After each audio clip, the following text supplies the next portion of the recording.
What is the level of preparedness that you see in HR professionals today? And that was the question I was tempted. So, the question will be common for all. So let me begin by saying one of the greatest blunders, every HR guy, if you ever ask him in an interview, from the lowest possible job to the highest possible job, what do you think is your role? I am a business partner. Good damn it if you then scratch the surface and ask him a few questions on the financial architecture of the business, how value gets created, how things get done, he knows nothing about it. So the greatest problem of all the HR guys, understanding of how value gets created, or understanding the basic of how business is getting created, or how customers in the market get fulfilled through the learning organizations that they are building inside. And therefore, one of the finest practices that I have seen in Coca-Cola is that for the first 1 year, irrespective of whichever function you are in, 4 months of your first year go in actually sitting on a Coca-Cola truck and dumping the material in the market, going from shop to shop, trying to understand that the first line of your customers, how do they get the value that you are creating. So number one is business orientation. Number two is getting cross-functional assignments. And number three is trying to understand what are the future capabilities that will go into making organizations successful and building yourself for that. Another emerging field is big data analysis. So our big data analysis is certainly missing, and we certainly have no idea of what is crowdsourcing. And you said it all. Okay.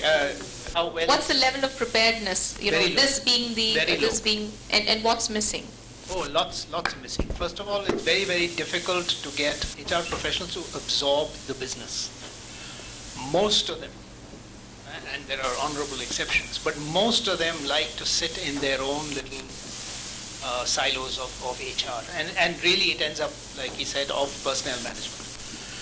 Very, very few of them like to. And just like he talked about the Coca-Cola truck, I like to send HR professionals into internal audit.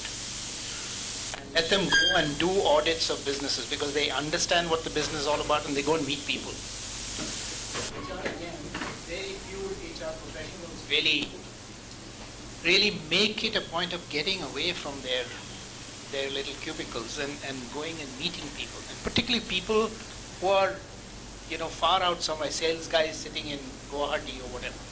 So the situation is actually in many ways bleak because whenever I've had the occasion to look for middle-level HR people or senior HR people, it has been very difficult to get the right person. In fact, I just did an exercise for one of the companies that I'm involved with. And the one thing that I looked for is, has that HR person got a seat at the senior table? Is he or she involved in business strategy? Is he or she involved along with the senior top leadership team? If they're not, then they're not HR chiefs. Okay? So situation is pretty bleak. And because of that, a lot of CEOs actually say, why should we go to HR professionals? They're not delivering that value. Let's go to people from the shop floor who have some kind of empathy and let them pick up HR practices and theories and let them be HR.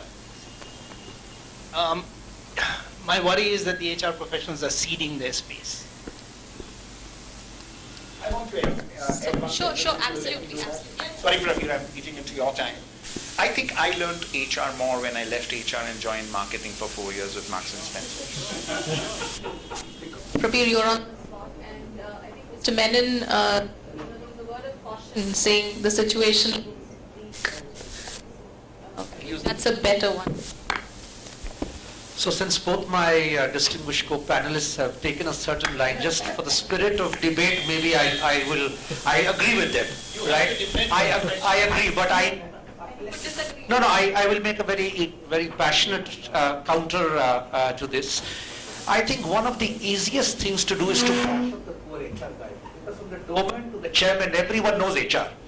The chairman may have no idea, but I want to step back and give a different perspective. There is a crisis, there is no doubt about it. The crisis is not because you don't get good people into HR. At least if you are from one of the better schools, the kind of people who get in are the same IITians who do strategy or sales or marketing, or are from the same kind of high pedigree colleges. So how does it happen that if he chooses to specialize in HR, the guy becomes a dumb fellow, a non-value adding, even not even an asset? I think every organization deserves the HR it gets. It is very easy to blame the HR guy, but I would like to ask a lot of business leaders, what have they done to practice out HR advisory? Zilch. You can't actually have one honest performance conversation. You can't blame HR for a poor performance system. You feel shy of letting go of underperformers. It's not an HR problem. It's a leadership problem. You don't retire people ever, and you talk about building careers for youngsters. It's a philosophy problem. We must be honest, but we must not be getting into self-pity. So where is the solution? The solution, of course, as Adil said, I agree, we must encourage more and more people, and this is not just HR. People must go from HR to other functions, as you should bring other functions into HR. Normally, the challenge that I find in most organizations is there is acute risk aversion, starting from the CEO and leaving the board. Everyone wants a ready-made person for the job. If companies are not willing to bet on people in time, rotate them, you will get the kind of people that you would get. It's almost as good as saying, do you honestly have the most innovative marketeers in every company? Do you think every company which is wallowing with low sales is not talking about sales issues? But you don't talk about it because it's not fashionable. So I think while there is an issue, there is a crisis, I think to beat HR up, and we do it all the time. So I think we have deeper issues. It's about conversation. My own experience is you bring an agenda to the table and you're willing to look the CEO, the chairman in the eye, that guy will sit and listen to you. We have not developed that confidence. And I think it starts really from helping get a bit more of our spine in it. The challenge with, again, since the question is on HR, is do you want to be a survivor in an organization? If that's the way, you will automatically respond in a manner that you will just be ensuring that the tea is served and the car is driven right. But if you are not, what will happen? Someone will sack you. That's all that can happen. And unfortunately, I find a lot more of survivors rather than free thinkers and straight talkers, and most importantly, of great doers. So in terms of preparedness, you think we have a long... It is low. It is definitely low. In fact, it again goes back, what is the curriculum design? I mean, the curriculum has not really changed. We hire HR people, and I would say it is applicable to any stream. I mean, I don't think even if you get a guy from IIM or the IIT, the guy is good to go in any job tomorrow morning. The biggest issue is how much time do managers invest in developing their own people? How much time does every CHRO, has he or she met every person in the HR team? Like the head of sales, has he met every sales guy?